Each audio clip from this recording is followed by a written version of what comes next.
think being black is very beautiful and it's absolutely everything to me, and I'm happy to be so. I know exactly where I came from.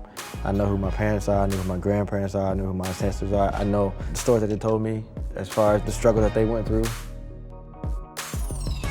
Now how can I, pay it forward and continue to better, the outlook of black people, but continue to just build black culture. It's everything, it's our lives. It's exactly what we are and what we represent. I wish that we could celebrate it more, and we celebrate it every day and not just 1 month. And I mean from everyone, not just the whole world. I'm talking about as black people. We accomplished some big things in our sport, and we'll be looked at, hopefully, as people who carried on the success of black excellence. Welcome to the 2020 MLS Black History Month Roundtable. My name is Zito. I'm a writer, and with me today are Ike Opara, Jessica McDonald, Mason Toye, and DaMarcus Beasley. All right, so after each Black History Month Roundtable, we usually have some off-camera dialogue that this starts, and this year we want to do something different and actually volunteer at the Boys and Girls Club right after this. And to start this off, I want to talk to you guys about how each one of you got into soccer and who was the first person that you idolized growing up. Straight up, I'm from Fort Wayne, Indiana. Indiana's is a basketball city, it's a state, sorry. But yeah, my idol was my brother. We both kind of started at the same time, but a younger brother wanted to be like his older brother. That's kind of how it was. So I'm first generation American. My family's from Nigeria, so that's kind of the sport of choice. That's why I go by Ike, short for Ikenna, absolutely. I wish I could go by Ikenna, but I don't like to correct people, butchering my name, but just started playing, all my siblings played it, and I joined in on that as well. And honestly, I don't really know who my first idol was. I've admired. JJ Okocha is just like. So I love JJ, to be honest. I did love JJ Okocha. He was, I was more like in fads, like a couple months at a time. I love this player and that player, but JJ for sure was one of them. Jessica, how about you? For me, I grew up in Glendale, Arizona, and my mom, she actually played soccer. She was the only female on her high school soccer team. She was just this all-around multi-sport athlete, and so for my brother and I, we sort of just followed in her footsteps a little bit. And my brother, he started soccer when he was about 5 years old, and he continued playing. That was just his sport, so he just stuck with it his whole life. And so I was like, I'll play soccer, like Brandon, obviously. My brother, he played in the MLS. Some of you guys have played with him. And Brandon McDonald was my first idol. I just wanted to follow in his footsteps. That's nice. That's so much better than I don't have it. He's just like, I'm just being honest, And she's like, my brother was my idol. How about you? For me, my brother was really my idol. I played everything just like my brother. And my dad played football in college, and he got injured a lot. So he made it a restriction. You can't play football until you're 13. And he was smart because by then he thought that we would have a sport picked out already. And, it ended up being soccer. I think all three of you guys have the same Similar, story about black it is. representation as well and soccer back then. And you're like I said, you're the youngest one here. How does that feel to you? Like growing up now, playing where it's a lot of black players and a lot of black players to look up to. Oh no, it's amazing. Yeah. It's amazing. Obviously, growing up and watching how the league has grown, and obviously it was one of my goals to make it and become professional and join this league. It was great to have so many idols and so many African American guys to look up to. And again, it still needs to grow. There's still room for more to get in the league, but yeah, it was definitely different than Bees when he was growing up because obviously we didn't even have the league to begin with. Yeah, so but yeah, no, it was awesome to see it, and I definitely had some really good role models from the league and elsewhere as well. And you have a very particular role though. You're a women's national, and you're one of the few black women on that national team. How does that feel for you? I think it's a very beautiful thing because for us who are on the team, we're part of something historical, and we're part of something that we can show even little black girls out there that A, dreams can come true, B, you can do whatever you want. You know what I mean? It's going to take some hard work, but I'm just blessed and grateful to obviously play that role for our youth and just to show them that we can be successful. It doesn't just have to be in sports, but obviously I love soccer and, you know, I love what I do, but it's like, hey, we can succeed in soccer too. And that's what we're also here for. So, you know, I'm just, like I said, I'm just grateful to obviously play at this stage, play internationally, but also represent the black women and just show little black girls that, you know, we can just be successful in just different sports. It doesn't just have to be the predominantly black ones that we do here in America, like basketball and football and things like that. So it's just nice to just be a part of history. Yeah, and like you have a very particular story though. It's like full of like ups and downs and things like that, right? Like, yes, absolutely. Could you talk a little bit about that? Yeah, I'm sure. Like we all go through adversity, obviously. And for me, my rookie year, I had a terrible injury. I fully ruptured my patellar tendon, and it was terrible. It was devastating, and science told me like, hey, you're done. And I thought my career was over with. And so over time, I recovered. It was a 2-year recovery, and I gave birth to my son, who's 7 years old now, and I'm the only mom on the team too, on my professional team and on the USA team. So, you know, I'm just very proud of that. But I just think that me being able to push myself past what doctors told me, I think it's just an incredible thing, and it just shows the world pretty much. We all go through adversity. There are going to be times where it's going to seem so impossible, but it's going to take hard work to obviously get to where you want to get to. And so that's exactly what it took. And I'm just proud to be able to inspire my son as well to obviously be successful in whatever it is that he wants to do. And so. Are you throwing a soccer ball in front of him? Yeah. Oh, my little guy. You got to indoctrinate the man early. Oh, he's a lefty, you guys. So I'm salivating. He has no idea what he's in for. Yeah. But you're like a first generation immigrant, right? Like how was the acclimation period when you first came here? You know, I mean, born in North Carolina, so, you know, I didn't feel too much from, you know, being the first generation. You know, I think, you know, all I've known is, you know, America in a way, and so didn't get much pressure from that regards. But I do think that, you know, going through soccer, you know, you play on predominantly white teams growing up, so that has you at times, you know, questioning at times your blackness, or as you older, you look back in hindsight and you go, oh, maybe that time I wasn't as comfortable, and trying to figure out why the whole thing was. And you know, I look back and I wish there had been more, you know, African Americans, black people on my travel teams growing up. Still had a great experience, don't get me wrong, but you know, but it is a struggle though. Like it can be, absolutely is. You look around and it's just you. And it's like, like even if you love your teammates, you're like, wish I had somebody else who looked like me on the team. Right, and you kind of got, you know, there might be another one or two, and then you always just give them a head nod from across the team. And it's weird. It's like its own its own unifying. I don't want to say cliquey or segregation and that, but it's like we acknowledge, you know, kind of at times the struggle that we face without ever having to acknowledge it. Yeah. How you guys doing? I'm DaMarcus Beasley. I'm from Fort Worth, Indiana, but I'm really glad y'all, you know, let me be here with y'all. I'm excited, and let's have some fun today. How many coaches have y'all had? I've only had one, just one head coach, and then I have like 3 assistant coaches. You don't need recess anymore. It's all about learning now, sister.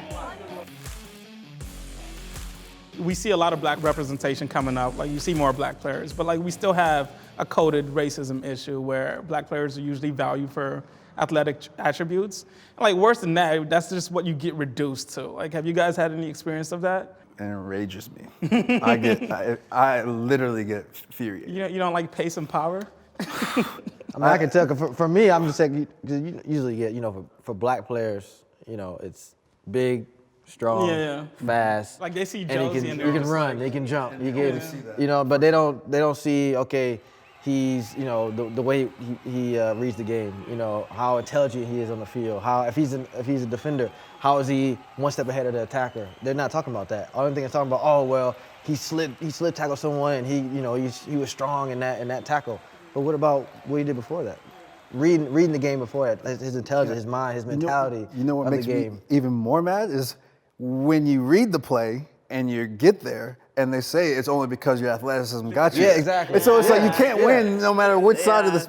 And so Well, it's like they don't understand, like, speed is useless if you don't have the intelligence to go with it. There's a ton of, like, fast, powerful players, right? Like, it's athleticism. Like, you're in an athletic sport. People are strong, fast, whatever. But if you don't have the intelligence to go with it, you don't have the reading of the game or, like, the instincts, it means nothing.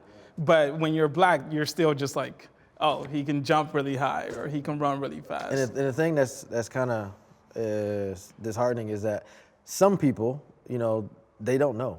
You know, they just say it because they think, oh, well, I'm not a racist, so I'm just saying, you know, even though I say he's athletic and he can jump, I'm not being racist. Yeah, it's just part of the language. It's just part of the language, but microaggressions everywhere. There you go. It's not even, it's the level of like racism that most people don't acknowledge because they think the most racism then is like the most, like the visceral type, like you being called the N-word or something like that. It's like, no, even in our language, we have a coded way of like talking about black people or black athletes in general, of just reducing them to their body. But like, that's just a long history of that. And I think another way is that when we do hear it or we point it out, we say something. You know, because like I said, a lot of times, some people just don't know. You know, and I'm not calling every white person a racist. No, they're not. It's like it's not racism. It's not that I'm calling you racist, and I'm not trying to be antagonistic. Right. It's just being educated. You know, I think, and then I think as black people, I think if you do see it or hear it, I think we can even be better and educate them. You know what I'm saying? Because if you educate one, maybe that person might educate another. One that person might educate 2 more, 3 more, and then little by little, it can trickle down. It can, in that regard, get a little better. But so, like, how would you guys like to be viewed, like, individually as players and people, though, right? Because like you have all these coded languages, and even within that, you're fighting a greater fight of like elevating a black person above that. But also, you have the individual battle, right? Like the way that you're presenting yourself to the world and the way that you want to be seen as your own individual, like, and you like particularly took control of your story, like you like shied away from the limelight after a few years. You just got to figure out who you are, and who I am, and who I was even growing up when I was in the soccer world. I wasn't I didn't want to be in front of the camera. I didn't want to do that whole be the superstar and be the star and do interviews, and that's not me. I mean, I could have been fake and been trying to be something that I'm not. But everyone has their path, and everyone has their own personality and how they want people to view them, and for me, that wasn't me, and I felt comfortable, and I think that worked for me. I let my feet do the talking. I didn't need to be in front of the camera. I just wanted to play, and people didn't like it. Some people did, but it didn't matter to me. I think for me, I'm very into the youth. Obviously, like being a mom and just setting just a very good example. Like I love to mentor kids, so I just want to continue to obviously make a change in that area.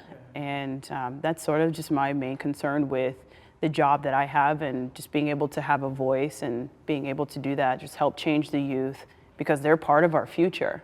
And we need to just teach them right from wrong. But like for me, raising a little black boy here in America, I have to teach him other things, which makes me a little nervous sometimes, but I'm just here to obviously raise a good little human being, as a single parent. And so that's also what I want to do with other little ones as well. And so just try and help shape the world just in a very positive direction. That's just sort of, my goal here. You're pretty young, so like, have you had an experience with that of just trying to be you within like all the celebrity chaos of it? I'm no celebrity. I'm come on. Like you're here. I'm just. If getting you're at started. the Black History Month roundtable, you're a celebrity. That's just how it works. I'm just getting started. But similar to Bees, my parents are really my family are really my biggest support, my support system, and people that kind of help guide me through this process of becoming a professional athlete.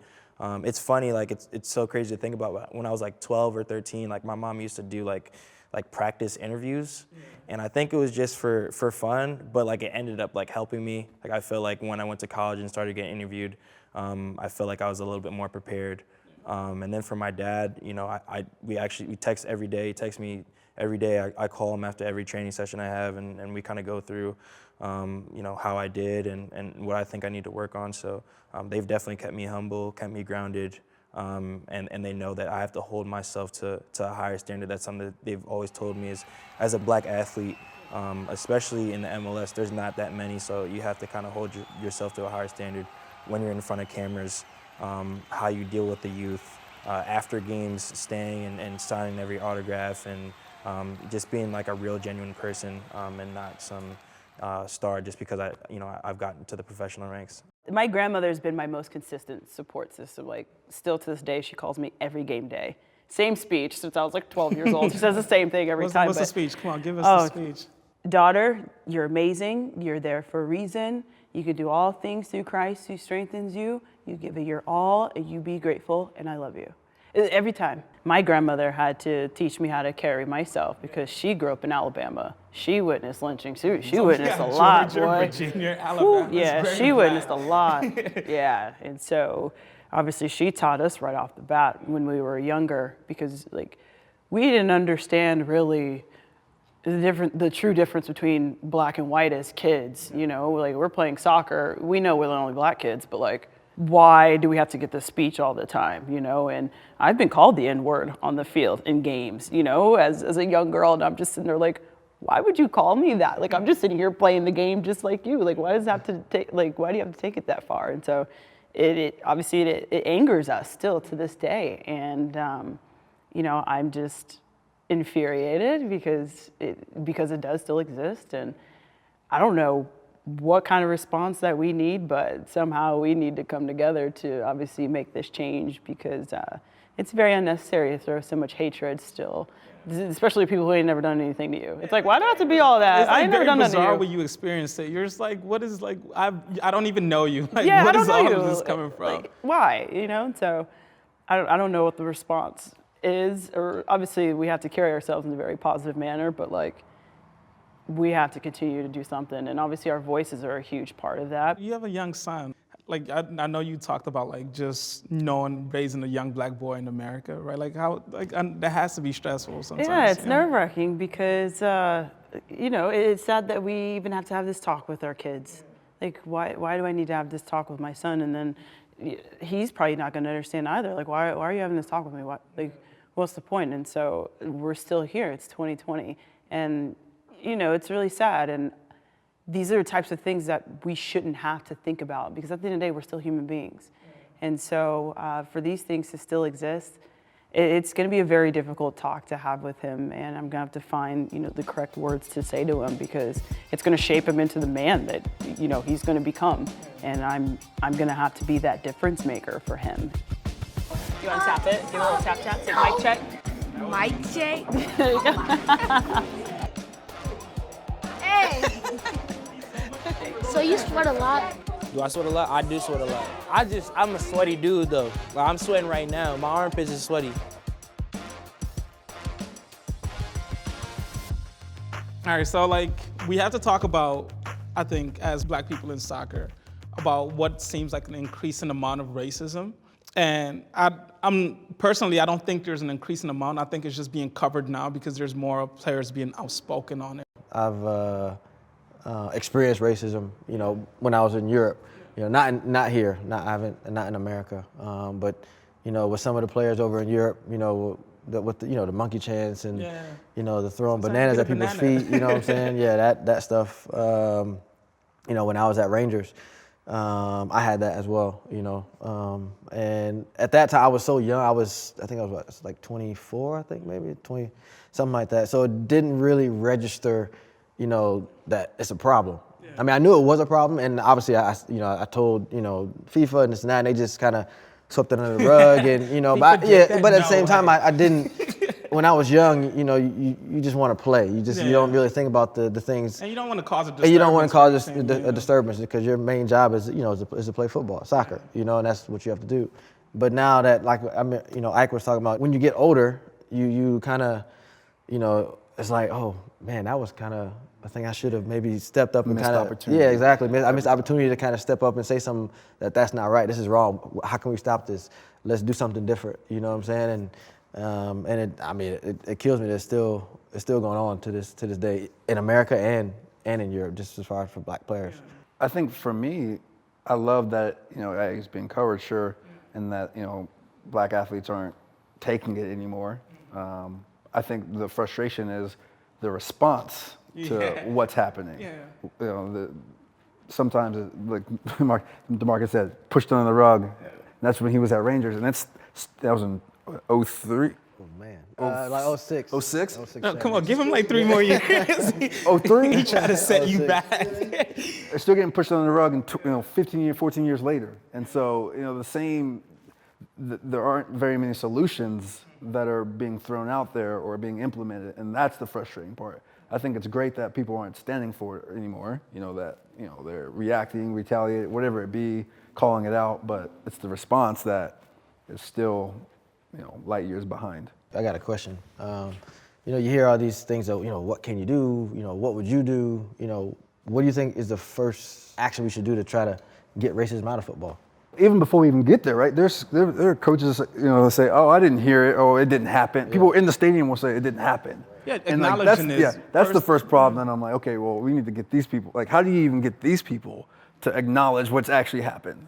Because if they're not acknowledging it, then it's so complex. I don't know what the right answer would end up being with the stadium bans and all the things that you kind of hear, and the fines and deduction of points, because it can get tricky, I'm sure. But I think for me, the first part being, players educating, because sometimes you see with Balotelli, you see the other teams trying to keep him on the field like, no, it's okay. Don't. When the other team walks off of Balotelli, no matter what your ethnicity is, then we've got a great start. I don't think there is an easy answer, but I know from a player's perspective, if you can't even feel safe amongst the 22 players out in the field, we're already at a problem. You both have kids, and you're like a very younger person yourself. Did you in particular get that talk about racism growing up, of like how to? Yeah, no, 100%. I mean, my dad grew up in Virginia, and he would tell me stories about having to, evade, KKK rallies and stuff like that, and seeing. Yeah, people don't realize how recent those things Yeah. are. My dad's from Savannah. Yeah, it's back in a big way. Exactly. My dad's from Georgia, from Savannah. Yeah, it's like Georgia and Virginia. But yeah, I mean, there were so many different things. I mean, what to do when you get pulled over by a police officer. Like, we went through that a lot, like, before I even could get my permit to drive, and just all those different things. Yeah, I had to get educated a lot, and I was always I was like, why do we have to talk about all this stuff? We never really talk, like with my friends, we never really talk about it. And then as I got older, I would talk to the few black friends that I had on my soccer teams, and I was like, yo, like, do you guys talk about this? And he was like, yep, our parents talk about it too.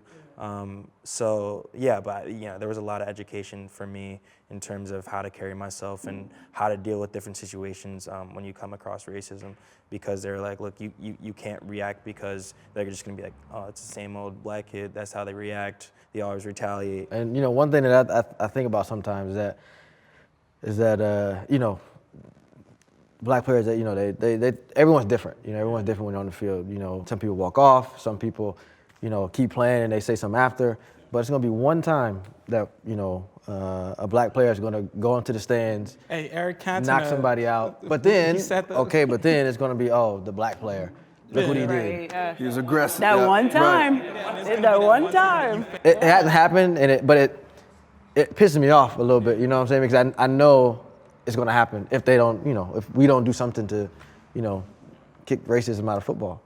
But it's like, even with racism in football, it is still just like a bigger reflection of our society, right? Like, the fact that it exists there is just. Oh yeah, I'm not even talking about about just football. I'm just saying, yeah. I think with all of you guys, like, you're able to speak up more now than like most black soccer players used to be able to. Because I know you had, when you were coming up, the contracts and like the money you were getting wasn't anything.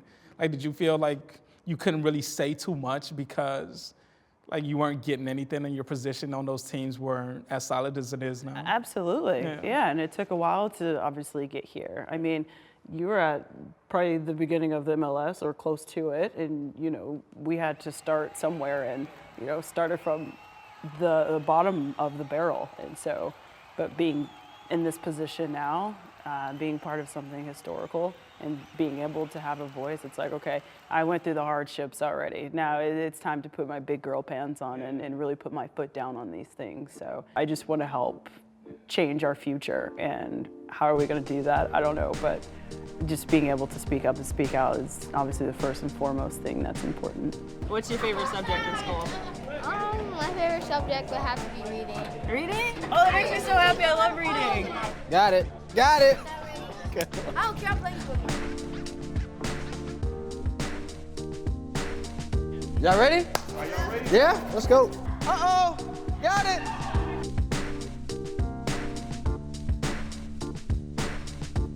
So like I know MLS has like its own style of Rooney Rule, but there's still not a lot of like black head coaches or like in the top executive offices, there's still not a lot of black people. Like, how do you guys feel about that, knowing that in order for like some of these issues to be addressed, there needs to be people in power who understand how important these issues are. And so we still have like all these problems just simply because if you experience something, you can't just go to your coach and have them be able to understand it in a way that you understand it. I actually had this conversation not too long ago, and just the lack of black GMs, technical directors, head coaches. And it's very stunning when you see like the player pool, and you're just like, there's no reason that the player pool looks like this, and then the upper management looks like this, right? Like it's a very stunning thing.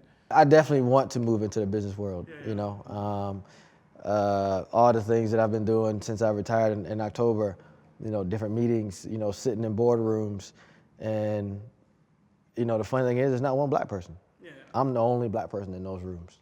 Making change. Yeah, I mean, there you go. that's what I want to do. There can be something that can, kind of still ignite that fire that you have inside you and find something that you're passionate about. And for me, it's, being sporting director, I have ambitions to be, owner at some point. Hey, look, if you want to say it, say it here. This is the avenue to say it. But that's what I want to do. I want to push through those doors. I'm in those meetings. I'm listening to, what they're saying and what they're trying to do and how I can, find my way. But have a voice, have some power. In an ideal role, if staying in soccer is what it's going to be, I would like to be in the front office role and not necessarily a coaching role. And DaMarcus kind of hit a reminder of he's the only one in that room. And it's also, why are you the only one in that room? Is it because what you've accomplished? Is that the only reason why you got your foot in the door? Why can't, just a black athlete or back on those guys, 5 years, 6 years, get in that office? So it's almost like you've almost got to prove yourself on so many levels just to even walk through that door before, and as opposed to, other people, get chances without even half a resume of what probably DaMarcus has. Do you feel comfort just knowing like the demographic that you're growing up in, having all these like strong black voices speaking up about issues? Does it give you a comfort to be able to speak up as well? Yeah, I mean, again, I'm still trying to find my way and kind of find my voice and my little niche, as a professional soccer player and within this league. But especially just on my team alone, having a guy like Ike, who's been in the league for so long and who's seen a lot of things and has so much knowledge, just being able to talk to him about different things and being able to have somebody to go to when I have questions about things when it involves race or if it's just talking about money or taxes or saving money or whatever it is. But yeah, it's really great to have so many strong black male athlete influences within the MLS now. Since it is Black History Month, it's like, even though it's February, which is so anti-black, what does Black History Month mean for you guys as just like black athletes, but also as people? I mean, for me, it means everything. It's who you are. Yeah. It's a simple saying, but you never forget where you came from. Yeah. I know exactly where I came from. I know who my parents are. I know who my grandparents are. I know who my ancestors are. I know, the stories that they told me as far as the struggle that they went through, when they were growing up. I wish that we could celebrate it more, and we celebrate it every day, and not just 1 month. And I mean from everyone, not just the whole world. I'm talking about as black people, not just come together in February. What about you, Mason? I think it's a time of, remembering, what people went through to get us, to where we are now. And then also thinking about, okay, now how can I, pay it forward and continue to better, the outlook of black people, but continue to just build black culture and just being a better person and continuing to just, educate other people as well about what Black people have gone through and are going through, but then to also celebrate how far we've come. What about you, Jessica? Yeah, it's everything. You know, it's our lives. It's exactly what we are and what we represent. And so, like he said, what our people kind of struggled back in the day, you know, how can we pay it forward and, you know, represent the whole entire Black culture in a very positive manner, and what can we do to help change the future? You know, that's kind of what we're here for, and it's a beautiful thing. I think being Black is very beautiful, and it's absolutely everything to me, and I'm happy to be so. I'm gonna make this a broken record. It is everything to me as well. Yeah. And as I've gotten older, I've People really. don't realize how cool being Black is. It Like, really it's the coolest is. shit. Yeah, It's the coolest man. shit. Sometimes I'm just like, damn, look at me, dope. You know, Black is everywhere. Influences in so many aspects. And I think as I've gotten older and understood all of these things, it's made me, you know, it's provided me just liberating feelings so many times, and you know, paying it forward. And we said all these great things, which is what I ideal and I value as well. But I think part of it now is like, you know, we accomplished some big things in our sport, and we'll be looked at, hopefully, you know, as people who carried on, you know, the success of Black excellence in our own genre. And so That's I think just that's the title pretty of cool. this is like Black excellence. Yeah, it's pretty cool. It's pretty exactly. Yes. It's pretty cool to look at, like, because I never set my mind out on this, you know, and when I started playing at 4 or 5, and for it to come full circle and to maybe be defined as that and be used as an example, you know, it's pretty fulfilling and gratifying, you know, for everyone that helped me and on my journey and my family, and so it really is important.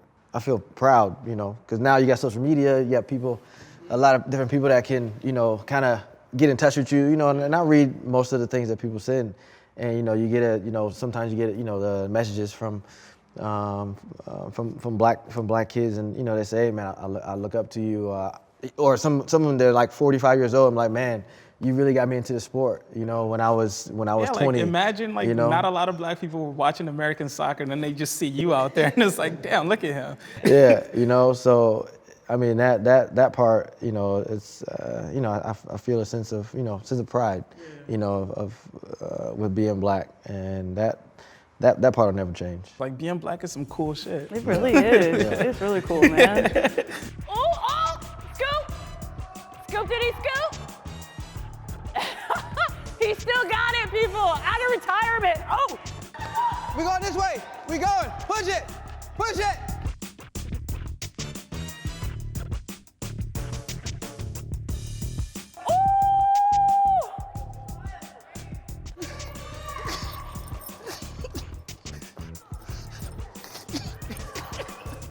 Being in MLS or being like in U.S. soccer in general, do you feel like that you have to like kind of constrict that, or do you feel like if soccer just embraced how cool like some of the Black athletes are, that it would just open itself up in terms of expression? I think from my experience, I definitely, you know, put myself under constraints as I was, you know, first getting into MLS professional life, and I almost felt like I had to like earn my place and like accomplish things for me to then be accepted to say whatever it is that I want to say now, and to have my opinions and to be respected and people know my personality. I think if I had done that right off the bat, Yeah, you know, it'd be a bit difficult. Yeah, I think the narrative on who I am would have been completely different, despite me trying to control it or not. So, you know, I think that in that regards, you know, it could be deemed unfair, but I think a lot of athletes feel that no matter what, you know, ethnicity is, that you need to accomplish something before you start talking. But I think as soon as I started to feel some sense of accomplishment, you know, I was like, you know, I'm gonna let the world see who I am. You know, all 100% Black of me. You know, so. Absolutely, yeah. Same boat, literally, because when you're young, you try and figure out who you are, and then, you know, it just comes with a little bit more just being Black. And so for me, growing up playing this predominantly white sport in America, here I am trying to like blend in with my teammates, knowing I'm the only black girl on the team, always straightening my hair, you know, and just trying to like just carry myself the way that they're carrying themselves. And then I finally found my own character. Now I've got dreadlocks, now I've got tattoos, I've got piercings, now I'm my own character. We're allowed to do that now. And so it's just a beautiful thing to be able to do so. And then, you know, Mom saying that she's very proud that I'm out there just because I have dreadlocks, just because I have locks, you know, and so that's just a beautiful and important thing for me because, you know, I see little girls too with dreadlocks looking up to me and, you know, things like that, or people with tattoos because I'm in the public eye and I've got tattoos, and that can also be a big deal. But obviously just being black, carrying myself, but also being my own character, having this free spirit, you know, it's just a very beautiful thing, and I'm grateful that I'm able to do so now because as a black woman, we didn't have this privilege, you know, just however many years ago. Like my mother didn't, and that was only in the 70s. For me, I'm a little different than Ike. I've off the bat kind of shown my blackness, and in a way, like when I score goals, I celebrate. I have my own dance, like in college even. See, I would ask you to do the dance. Yeah, no, I'm not gonna do it. I'm not gonna do it. But yeah, things like that. You know, I was like the only black guy on my college team, and I don't know. I just felt like I had to kind of show who I was and show the real Mason to everybody. You know, every time I would score. So I was Millie rocking every single time I scored. I think that's cool though. Yeah. Because a kid from the hood is gonna see that, and they say, "Oh man, that's a black kid. He can do that when he scores goals." Exactly.